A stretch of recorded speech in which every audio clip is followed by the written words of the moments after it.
Julie Fairhurst is a dynamic speaker, best-selling author, and founder of Women Like Me.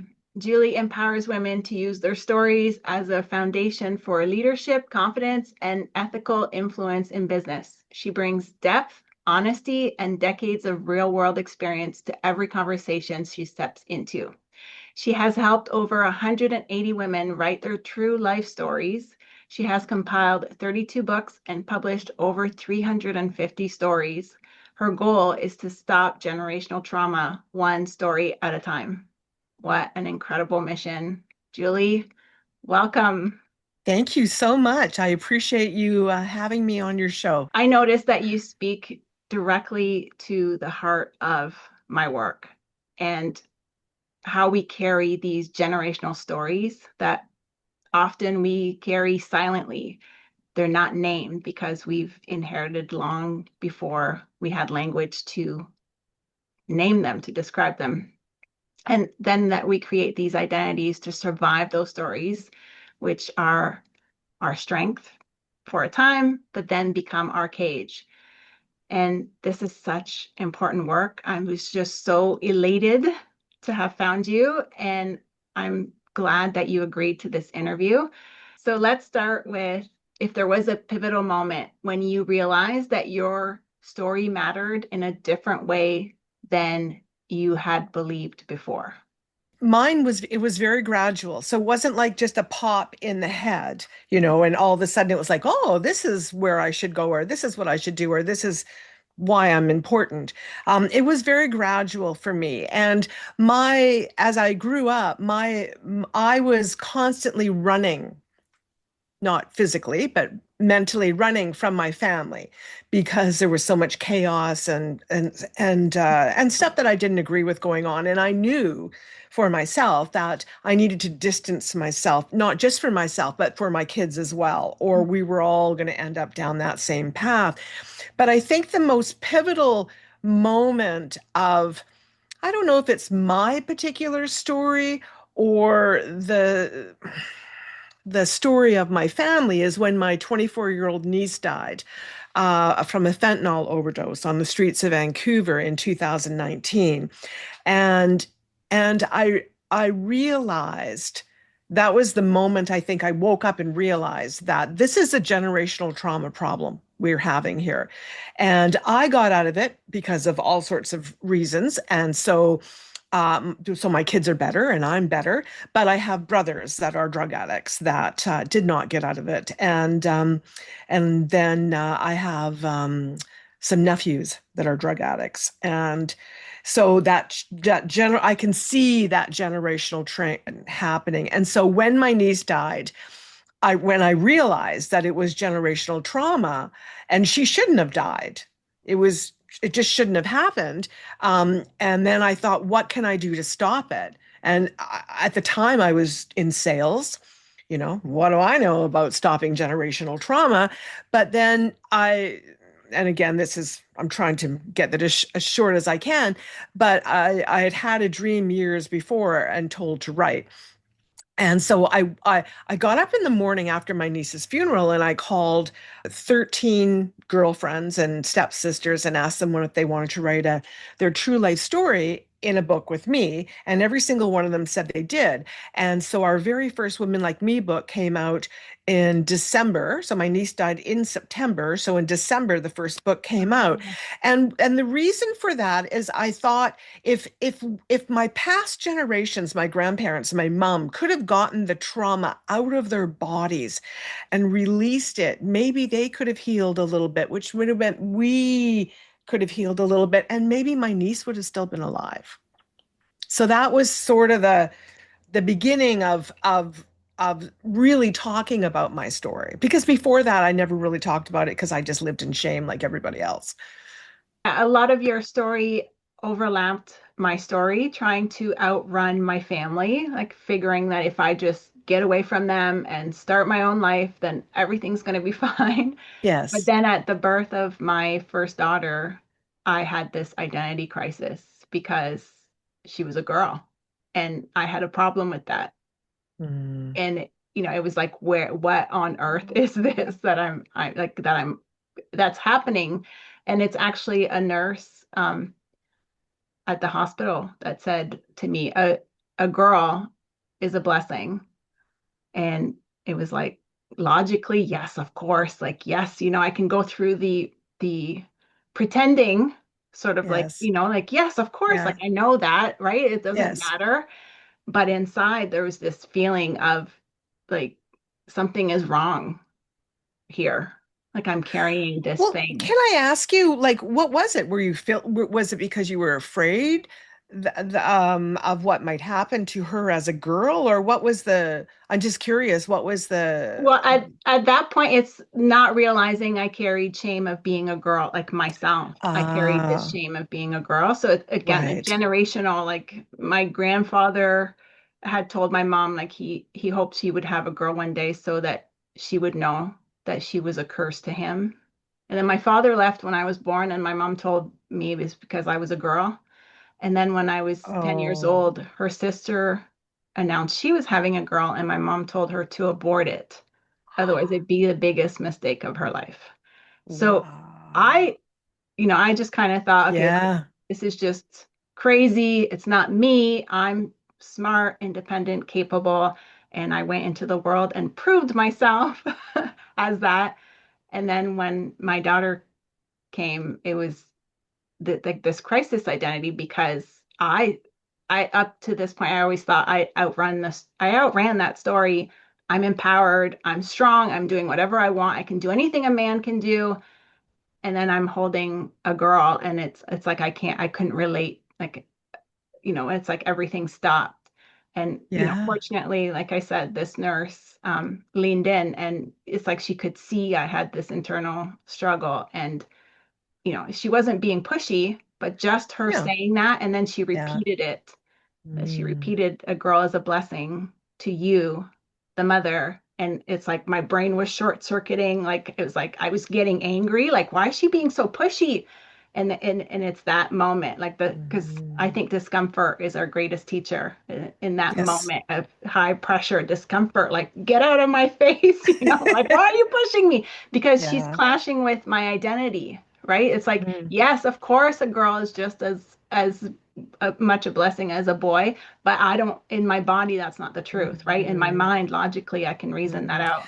But then when you're faced with that, that changes. If you're willing to stay at that threshold, that changes the Yes. story. And that's when I Yes. realized, wow, like she just gave me a new story. Like that's not the Yes. story I grew up with, Right. right? And it's like I Yes. can choose this one. And sometimes it's hard because we don't realize that we're even in a story. The emotions are strong, and that's all you know. We grow up and that's all we know until we know something different. And that's we can't fault ourselves for that, but we should wake up to it.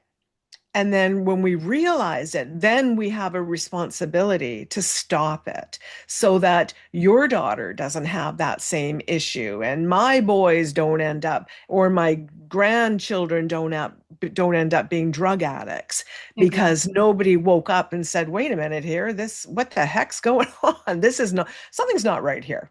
And that's the cool thing about your story that I really love is that it was that one person who just said Hmm. something that interrupted it, Yes. and so we from the outside, we sometimes we're cruel.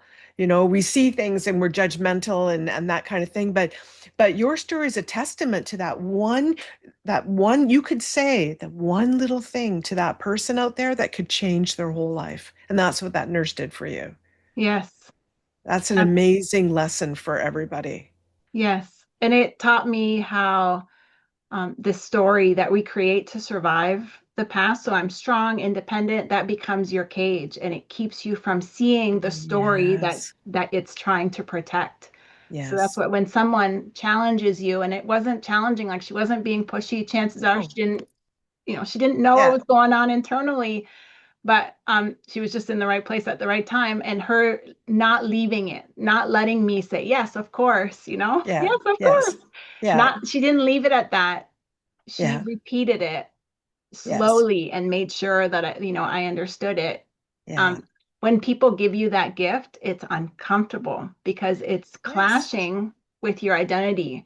Like Yes. what she's saying is true, but Yes. it's like it doesn't feel like that, right? But just I'm in a hospital setting. There's a lot of eyeballs on me, so I'm just like, I didn't walk away, or it's like I'm just absorbing, and that really made the difference. That Yeah. I didn't shut the door on her, so to speak, Yes. right? Like For sure. I had to listen, but it was the biggest gift. And Yeah. I think often discomfort is our biggest gift if we're willing Yes. to, Yeah. to stay And I there. think, and I think in the opposite of that, it's the old saying that we all grew up with. If you can't say something nice, don't say anything at all. Yes. And so again, there's people who don't realize that their negativity and saying something nasty or mean can do this exact opposite and stop people in their tracks and keep them stuck. So, unless you have something nice to say to someone, then yeah, just don't make their world even harder Mm. than it Yeah. is.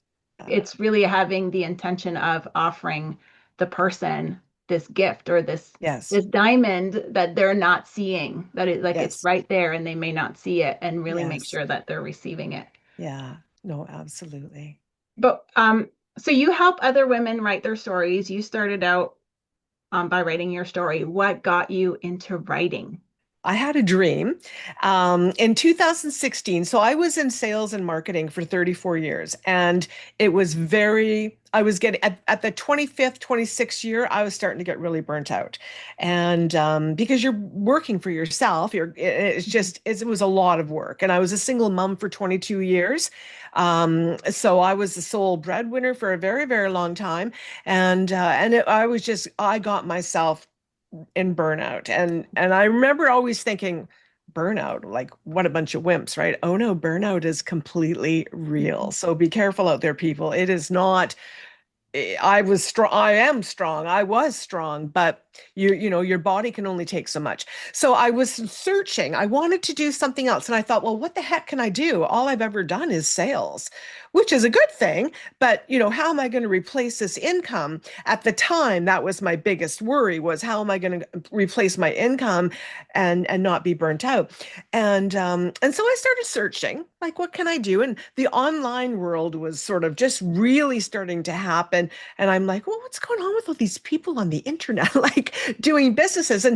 But I still didn't know what I would do. So I was asleep and I was dreaming and I was in this very, very bright light. And I heard a voice, and the voice said, okay, Julie, you have to go back now. And I panicked in my dream. And I said in my dream, but I don't want to go back. I want to stay here with you.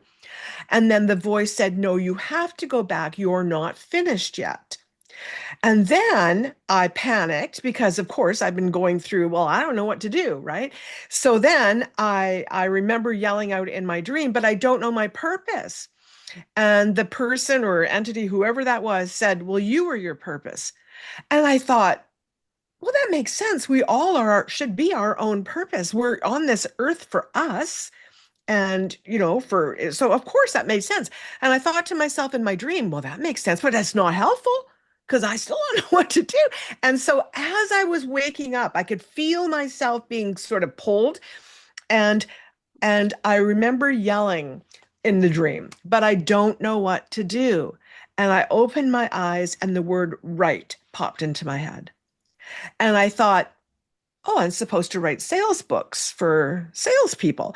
And so I did do that and I enjoyed it, but it wasn't fulfilling. It wasn't, fulfilling. And then when my niece died, and then thinking, what can I possibly do? I'm not a psychiatrist or a counselor. What can I possibly do? And then it just hit me if my mom could have gotten the trauma out of her body. And there's many ways to do that. There's many, many ways that we can do that through the medical system or holistically. But it just popped into my head that if my mom could have gotten it out, even writing, And so that's when the first book came out. And then after that book, I started to build a community. And there's no cost to be in my program. So there's no cost to write in the books. There's no cost to be on my podcast. There's no cost for any of this. Even the chapter books is a 2 to 3 month program that we go through. There's no cost. And the reason there's no cost is because I don't want there to be a financial barrier to anybody to get healing. Healing is so important, especially men are important to the family as well. Of course they are, and they're immensely important. But women are the glue. We Mhm. are the glue. When we heal ourselves, we heal those around us, and that's usually our children. And then that helps to stop. My boys were on drugs at one point, and I was worried. I was worried. I could see they were going down that wrong path. And if it wasn't for myself getting straightened out, I don't know where they would have gone. Mhm. I don't know that I would have been here had I not stepped and for whatever reason, I just saw it when I was younger. I wasn't about stories. It was just about I don't want to go down that road. And that was fine. So I ran from it and stayed away from them and tried to keep my kids away from them. But I still have that family pattern. And I remember years I was in a meditation circle for 7 years. I sat in one. It was a very good healing process. Meditation is a great way to get to know who you are inside. And when I first started that process, I remember feeling like there was this great big steel rod connecting me to all my family members. Mhm. It was just, and that's how, and it wasn't loose. It was like, oh, like you couldn't get it away. As I went through those years of meditating and healing myself, and it started to get softer. And in my meditations, to now it's gone. And I tried my best not to judge them because I knew they were in a different mentality. They can't see, people sometimes can't see out. They're Mhm. so far in it. And I still love them all. But I knew for my own life and my children and my grandchildren to come that I had to back off. I mean, at one point, my oldest was 15, and my brother, this is just one example of what I was going through. And my brother actually got my mom to phone my son. And I'm like, okay, well, this is weird. Why are you calling him? Like, what do you want to talk to him about? And my mom, for whatever reason, could never lie to me. And she said, "Oh, well, Chris wants me to phone you to see if he wants to buy some marijuana." And I'm like, is this for real? And so, I said, well, Mom, you can tell Chris, my brother, that if he ever calls my kids again and tries to sell them drugs, I will immediately call the police. And she's like, I told you she'd be mad. Like, this is the insanity, the no logic, no filters, just, and I didn't hate them. I knew why they were all like that. But that's their journey. So my journey is to take care of me and when I realized what was happening, to stop it. And because I'm now responsible, I'm awake. It's now my responsibility to stop this. It's not my fault.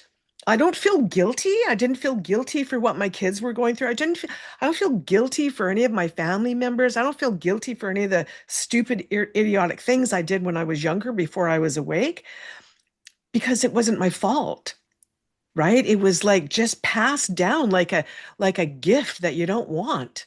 And there's nothing you can do about it until you know. But once you know, now you're responsible. And now you better do something about it. And now we're responsible to break that when we're aware of it. So that's how it's been for me. And it's working. So the next part, of course, is that I wanted to help. I knew women. It's all about women. We we can fix things. It doesn't mean it's easy. Doesn't mean it's our, doesn't mean it's our fault. doesn't, mean any of that. But we need to take responsibility for where we are and do what we can to get healthier so that we can spread that healthiness to those around us. That's our responsibility when we wake up to it. What is it that you think set you apart? Like you pointed to, you could see that you didn't want to be part of this. And I noticed that a lot of like children, teenagers can see they don't want to be part of something, but then they succumb to it. Like, they Right. end up following that path Yeah. and So never getting out of it. yeah. So I believe that it can take, just like what happened with you, it can take one person, but we have to have that one person. We have to have somebody in our life. And so for me, it was a grandmother who loved me and said nice things about me and just really loved me. And so, I didn't have the craziness going on when I was with my grandma. And so that I think was the start of it. And I always knew when I was younger, like, you guys are crazy. I don't like, but as you get older, you're in it and you can't see out of it, Mhm. right? So next thing you know, like, I'm using drugs and, I'm not my dropping out of school and all that stuff that comes along with it and not even thinking because living on welfare because that's what I was taught and it didn't seem like there was anything wrong with it at the time. And then I found religion, and in all honesty, at 19, and in all honesty, if I hadn't have started going to church, uh, I probably would not be here. And who knows what condition my kids would be in if they'd even be here. I don't know. And when I went into religion, I found this whole other society that didn't do what we did. And so I found that there was a different way to live. It taught me that I can live in the middle. We all can live in the middle. We can have fun, we can do all the, whatever we want to do, but not the extremes of it. Yeah, and I'm very spiritual and I still believe in God and all of that, but I'm not at that extreme. So with the teachings that I learned and then everything else that happens in my life, I found a very spiritual Mhm. middle of the road for myself. And so that's where I live and that's what's really helped me. I was not raised in a religious household, but I sought it out. Like I sought friends that went to church, and I would go to church with my friends, have family dinner with people who actually, prayed and actually had that family time. Like they would Yes. play trivia around dinner, like it was like the family I wish I was born into is like, I Yeah, would seek out those kinds of families, and that's what I tried to surround myself with. And I really think just that faith and like that hope, like that positive outlook, and yeah. going after, like keeping my eyes on what I want to create, not what I didn't want, I think Absolutely. really set Absolutely. Yeah. things apart. Yeah. I would encourage anybody who's struggling to reach out to some sort of a spiritual community because maybe we need to find love. We need to find, and I'm not talking about, men Yeah, and women love. I'm talking about just community love. belonging. Yeah, Belonging. Oh, belonging. Yeah, that's a big one. yeah. Belonging. Yeah. And then when I think about to my family, I'm like, my mom's passed on now. My brother whose daughter died, he didn't stop doing drugs and he's had an overdose as well as two strokes. For my mom, it was more shame. So my mom's big trauma was she killed her best friend in a drunk driving accident Mm. when she was 30, and she had three little kids and a husband, and so my mom was already a little on the kooky side, but when that accident happened, she like downhill just from that moment on. Now, today, she would have gone to jail or there would have been some heavy counseling for her. At that time, no. And it was interesting. I'm going to tell you this little bit here. It was interesting because when I wrote my story, the Julie Fairhurst story, I have six stepsisters, and one of my stepsisters, younger than me, she actually bought the book and she read it, and then she messaged me on Messenger, and she said, "How come I didn't know about Mom's story?" And I'm like, "I don't know why you didn't know about it." Like, and she said something to me that really, really woke me up. And I tell a lot of people this story now. She said, "I always thought she hated me." Oh, wow. And I said, "She didn't hate you. She hated herself." But this is what generational trauma does. And we don't even know. I didn't know she thought that.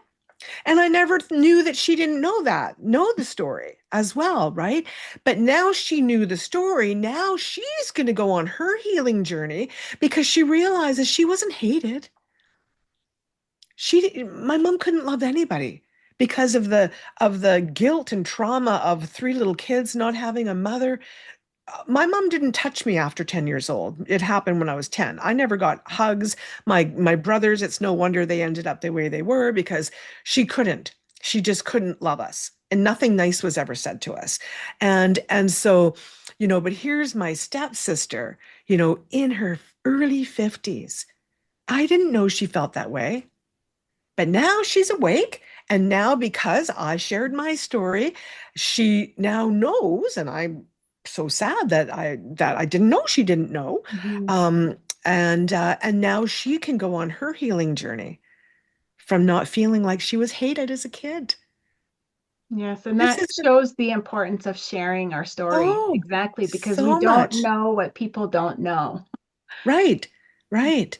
And I didn't know that she felt like she was hated. And I never felt hated because I think I was old enough at that age, right, where you're going into your age or getting older, where I kind of realized it a little more, where my siblings didn't. They didn't realize it. And did they even know the story? Where they were, excuse me, they were just little. Hmm. So it's so great that you make this accessible to women because writing a book is a big job. So, Hmm. like they say, 1% of people who want to write a book actually get the book written because it's a pretty long job. So, what you're doing is making it really accessible to women to get their stories out. Yeah. And I really think there's healing that happens through writing your story. Like there's a reason we repeat our stories. And, often like we don't want to share our story because we've heard that person who keeps telling us like the same story and they're so annoying, like just get over it already. But there's a reason why they're repeating their story. Like there's a reason we repeat our story. But the power of it is knowing why you're sharing that story. So, do you Hmm. notice a point where the women who are sharing their story with you might kind of transition into the why of their story, like what makes that story powerful and why it needs to be shared? Lots of the ladies. Some ladies, and it's minimal, but some ladies will come and write, and then I never hear from them again, which is okay. And then, as I said earlier, some will write in every book. And for many of them have told me what an absolute healing it was Mhm. to just get it onto paper and then read it back themselves so that it's clarity for them. But there's one lady in particular that I'll tell you about. And she came to Canada when she was 22 years old, and she came from Asia. She's from China. She's Chinese. And that's important, and I'll tell you why in a minute. And so she came here by herself. She was so excited to go to UBC. This was quite a few years ago, and so like many years ago. And so 2 weeks after being here, she's walking down the street to go to church, and she feels something on her head, and she looks up thinking that something fell out of a tree and realizes that some guy has just hit her over the head, stopped at the side of the road, grabbed her, and hauled her into a van and started raping her and beating her severely. She thought she was going to die. And so she somewhere along the brutal beating and rape, she realized I've got she's got fourth degree karate or taekwondo. She's like, I need, like, what am I doing? Like, and so she kind of woke up a little bit to what was happening. She knew she was going to die. And so she started fighting back. And she doesn't even know how she got to this day. She does not know how she got out of that Mhm. van. And miraculously, and I'm not going to go through the whole story, but this family that was also going to her church, who doesn't normally go down that street, ended up finding her and got her in the vehicle and took her to the hospital. The man is still in jail today. Oh, wow. This is over 40 years ago. She connected with somebody who knew what I was up to, and she contacted me and she said, I want to write my story. I nobody knows. And so this is the part where her culture comes in. She never told Mhm. anybody. She was in the hospital for 2 months, and she told her parents she was robbed, because if she told them that she had been Mhm. raped and beaten, it would be so shameful that they would have whisked her back to China. And I don't know what would have happened. I don't Mhm. understand fully the culture, but she said, like, I couldn't tell anybody. So she hid this in Mhm. her life all these years. And so she said to me, I'm tired of sitting in a room feeling like everybody knows, but they don't know, and feeling like they're looking at me like they're seeing what Mhm. you know so we wrote this so she wrote the story in the book, and then the day I was going to launch, she messages me and says, Julie, I think I've made a great big mistake. And I'm like, oh, what? And she says, well, everybody's going to know. And so I said, okay, well, here's the thing. I can't take you out of the book. I can take you out of the book later, but today I can't take you out of the book, but I don't have to talk about you. All my marketing pieces for you, I don't have to do that. But I want you to think about something. You wanted it. You wanted to get it out. And here's the thing, when they write it, there's healing, but then we publish it to the world. Now Mhm. you can't live in, there's no shame anymore. It's an interesting thing. The shame and the guilt goes away. And so I said, let me know what you want me to do. But I'm like doing my thing over here. So she contacted me again and she said, Julie, no, I'll live with whatever happens, but this is what I want. And the most beautiful thing happened. She had over 100 people on her social media. Oh my goodness, I didn't know your story. This is so beautiful. Oh, you're so strong. Oh, I can't believe this happened to you. Oh, like, and all these just so beautiful, encouraging Mhm. words. So she's not hiding anymore. She's now free. She's not sitting in rooms. And so, that's the biggest extreme.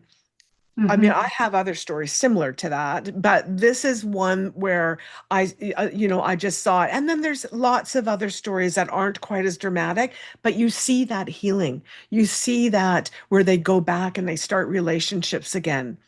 And then they come on podcasts with me and we talk about it, on top of it all. And they see things differently. So there's lots of ways to heal. As I said, there's lots of ways to get your story out. It doesn't have to be published in a book out in the world, but that's a great way to do it too. And a lot of people say, "Oh, you should be charging for this." I'm like, "No. No, I'm not charging for this. I have other things." And a lot of people say, "Well, how do you support the program?" Well, I hope somebody buys the book. Yes. And so if we can get, enough book sales to pay for the publication of this book, then now I can pay for the publication of the next book as well, and the publication of the next book. But my downfall is, once our book launch is over, I go a week or two, and then I'm like, I'm like ready. Ooh, we got to get the next book going. So Yes. then I put the call out for authors, and I interview people, and it's very rare, very, very rare that I turn anybody away. My only thing with women is, like, when we're doing the stories, is if somebody is hasn't he like if somebody's so hurt they're still bashing, like, my mother was a bitch, or Mhm. my Mhm. this, my dad, like, and that anger and that bashing is still there, then they're not ready to write. So they need to be in a place where they want to heal, so they're done with that blaming, blaming. And yeah, I get it. I get it. But the books aren't about beating up our husbands or beating up our fathers or beating up our mothers, or they're about the healing journey and how you have healed. And then at the end of the stories, there must be lessons for the reader. So we can't just stop our story short. I want there to be lessons. Why this person healed? How did this lady who was attacked, raped, beaten, lived in silence for all these years, how did she get to the point where she reached out to me and had enough courage to write her story, courage enough to share it with the world? And how has that affected and changed her life? Because I want other women to see this is what this is this is what you can have. Hmm. And then yes, it's scary. If someone out there wants to write their story, but they're like, oh, but he's going to sue me or he'd beat me or, I don't want anybody else to know, or we can work through that. There's ways to do it. We have to remember we do have siblings. We have we have parents, we have grandparents, we have friends, we don't want to crush anybody. We don't want to hurt anybody. So but we want to be honest. And so we Hmm. want to tell our stories in a very honest and gentle way. And very often, things that other people didn't know, and that can Hmm. be quite shocking to the people reading it. But Yes. I like to say that it's like really important to distinguish, like a story requires a villain. There's no story if there wasn't a villain. So whoever is portrayed as a villain, like they were playing their part for that story, but it doesn't make them a villain. Like in the grand scheme of things, right? Like Yes. we're all villains in some aspects of people's, like different people's stories, and we're all heroes in some aspects of people's stories. Yes. That's okay. Like that's the Yes. whole human experience. It's Yes. supposed to be that way, and it wouldn't be a story if it wasn't. Right. Exactly. Exactly. Yeah. I mean, there's stuff that I did that wasn't very nice to people Hmm. when I was going through what I was going through. And so somebody could probably write something about me, something I did. So none of us, we all, have gone through what we've gone through. And Hmm. we all, especially when we're going through it, when we're not healed or we're not aware, Yeah, and we've hurt other people, and it's just, the way it is. But again, when we realize it, that's when we need to take that step up. And if we need to apologize, we apologize. But the best thing we can do, even more than apologizing, is fixing ourselves so that we can make sure that it's not continuing on with the next generation and the next generation. absolutely. It starts with us. Yeah, it sure does. Leaders As go first. unfortunately, Yes, unfortunately. Exactly. unfortunately, but it does Yeah. stop with us. Yes. Yeah.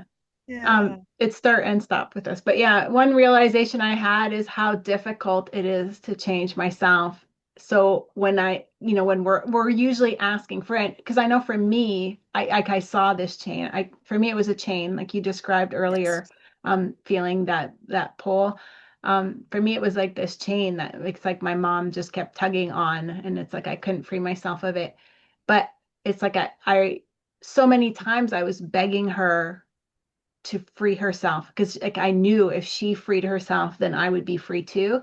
And it wasn't something she was capable of doing. Like No. I knew Yeah. it would be up to me to do it. Yes. But Yeah.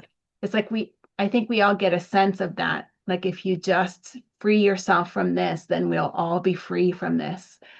So what have you noticed surprises women most? Like when they see Yeah. their story? Yeah. Well, I think that part of it is like there's also some pride because they've written their story in a book, right? And now they're published. And so they realize that their story is worth something. Their Mm, story is meaningful. And I can tell you with no exaggeration that almost every single woman says to me, well, if I can help just one person. yes. Almost every woman says that. And I believe they're helping more than one person. I always tell them, you have no idea how many people you're going to help You have no idea. And I've gotten emails, I've gotten private messages from people saying, "Oh, I just Mhm. read this book and I just read chapter 4 and oh my God, goodness, like it just kicked me in the butt or whatever it did, right?" Yeah. So I think the biggest thing for them is realizing that their story, they don't live in shame anymore, and that their story is valuable and it's going to help someone else. Never Yeah. mind even the healing, that their story is valuable and somebody out there needs to hear it.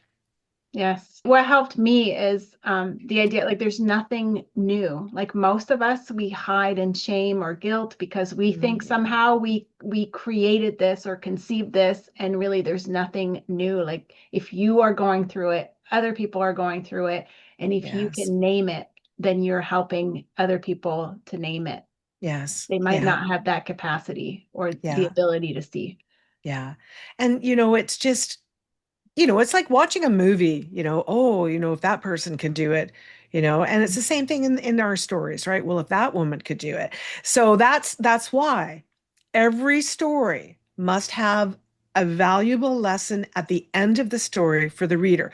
They can have lessons throughout the book, but I want that valuable lesson at the end of the story to leave that reader with a thought that, wow, yeah, yeah, they're not all, horrible doom and gloom. They're just life happens stories Yeah. too, right? They're not all about, being sexually abused or, being attacked or that. They're not all of those kinds of stories. They're stories about loved ones passing on and just how they dealt with it and how they wished they dealt with it. And no matter what people's stories are out there, they're valuable. And all those stories that are coming out tomorrow, they're going to help others. Yeah. I don't know who they're going to help, but I know I'm not even, I have no doubt that they're going to help others. So that's the biggest thing. Women's stories are valuable. They're important. Even if you think it's not important, trust me, it's important.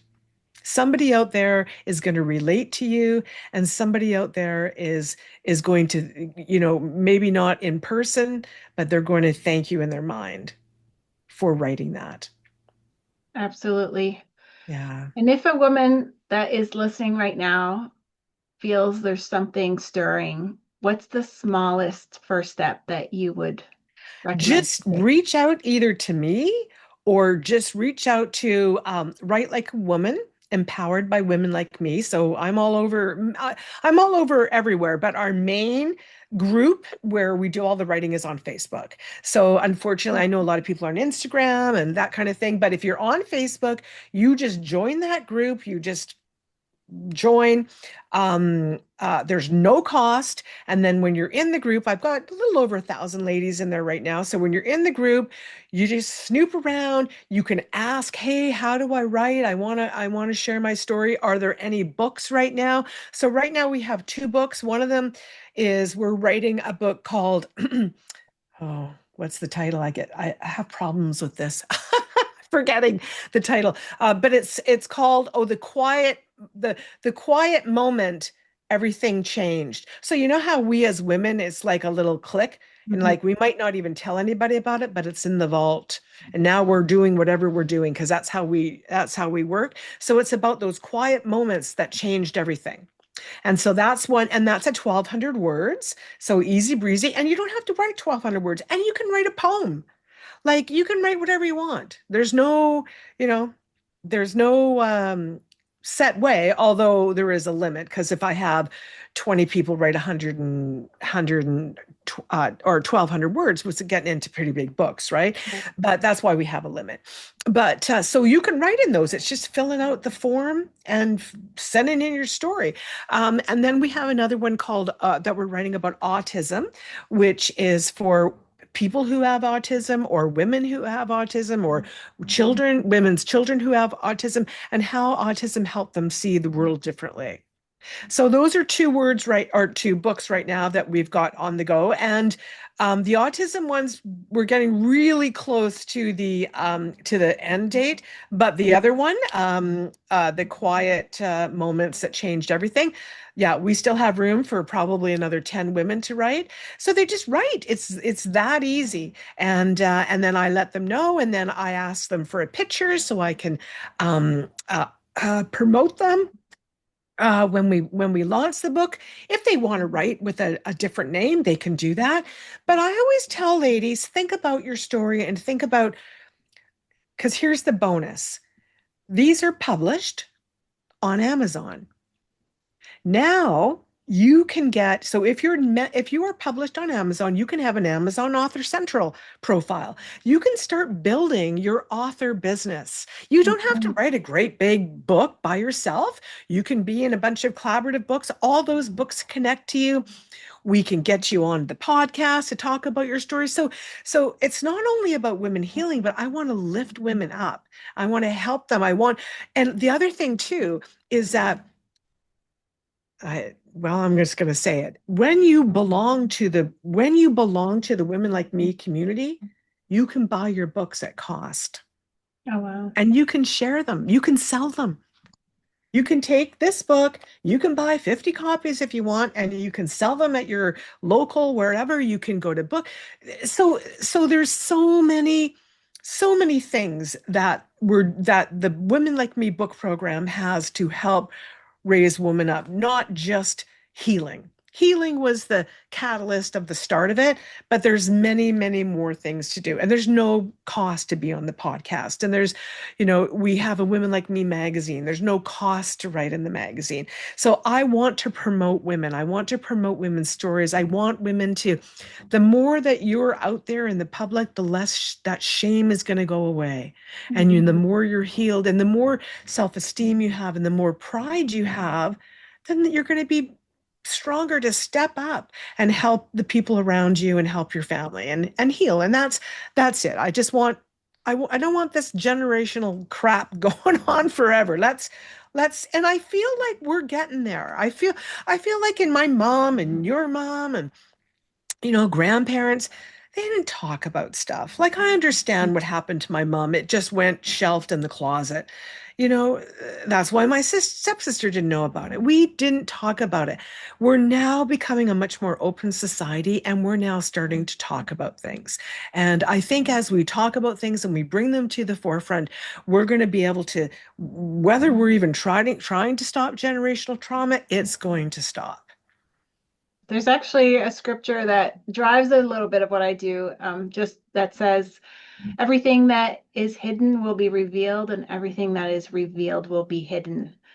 And like for me, it's driven me because I know that the things that we keep in darkness, it's like out of shame, out of guilt, and then we perpetuate them through generations. But then Yeah. knowing that that will come to the light, then why Yeah. not end it right now? Like, Yes. why carry it until inevitably it comes into the light?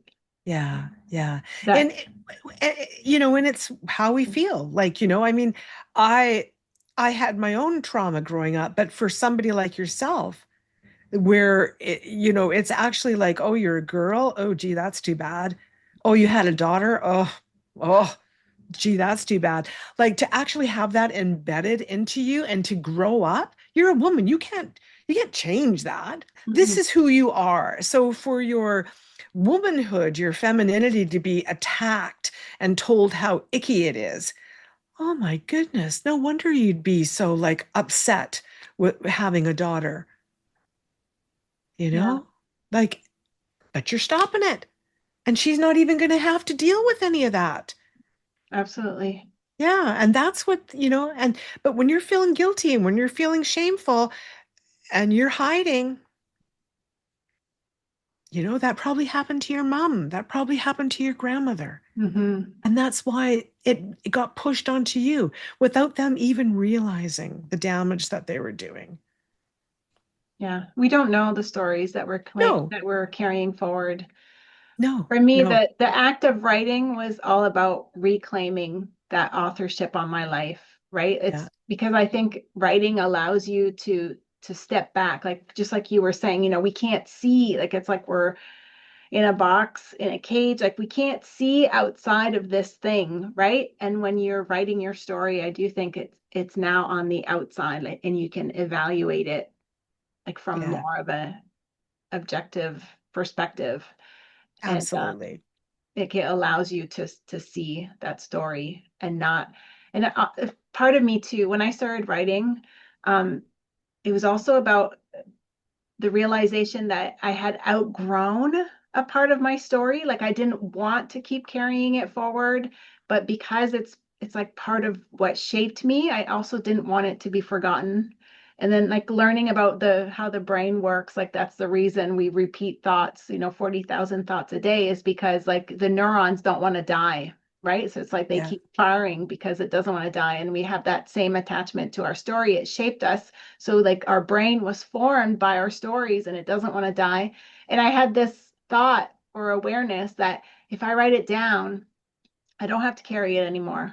I can Yeah. put it on a shelf and it's there. It's Yes. available. Like it's not lost because I didn't Yeah. want it to be lost.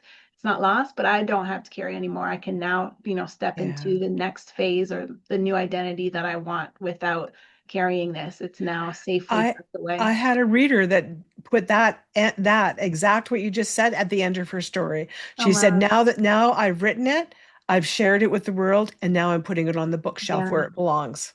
Oh, I That's just so got shivers. powerful. Yeah, Yeah, so powerful. it is Yeah. powerful. Yeah. Yeah. Wow, Julie, thank you so much for being here and your You're so time and the work that you're doing in the world. It's phenomenal. I can't thank you enough. Oh, It's you're very so welcome. important, and I'm so glad that you agreed to this interview.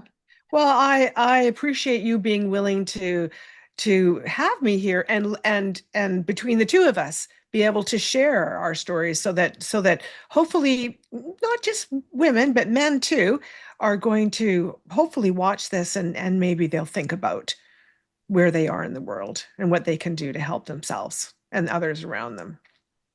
Absolutely. Thank you. Yeah, you're welcome. You're welcome.